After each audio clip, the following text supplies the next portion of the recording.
আজকে সকালে ঘুম ভাঙল মাকে দর্শন করে। আজ সেপ্টেম্বরের 23 এবং আশ্বিনের 6 তারিখ সোমবার। মাকে সকাল সকাল দর্শন করে নিলাম যাতে আজকের দিনটা ভালো কাটে। তারপর জানালাটা খুলে দিলাম। আর চলো স্নান করে চলে আসছি তোমাদের সাথে গল্প করতে। আজ অনেক দিন পর মিনি ব্লগ করছি। তোমরা যেভাবে আমার পাশে ছিলে আশা করি সেভাবেই পাশে থাকবে। আমিও তোমাদের পাশে থাকবো, কারণ এই প্ল্যাটফর্মে এসে কেউ কারোর পাশে না থাকলে এগিয়ে যাওয়া ইম্পসিবল। তো স্নান করে বিছানাটা গুছিয়ে নিলাম। আর চলো তোমাদেরকে একটা মজার ঘটনা বলি। ছোটোবেলা থেকেই আমরা দেখে আসছি, মা ঠাকুমা বাড়ির বয়স্করা বলতো যে ভাদ্র মাসে আলমারি বাক্স প্যাটরা যেখানে যাবতীয় জামা কাপড় থাকে সেগুলো রোদ্দুরে দিতে। তো আমি ভাদ্র মাস তো গোটা রোদ ছিলই না, বৃষ্টি হচ্ছিল, যার ফলে জামা কাপড় রোদে দেওয়া হয়নি।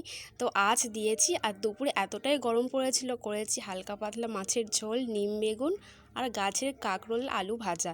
That's it. তো আজকে মতন এখানে এন্ড করছি। টাটা।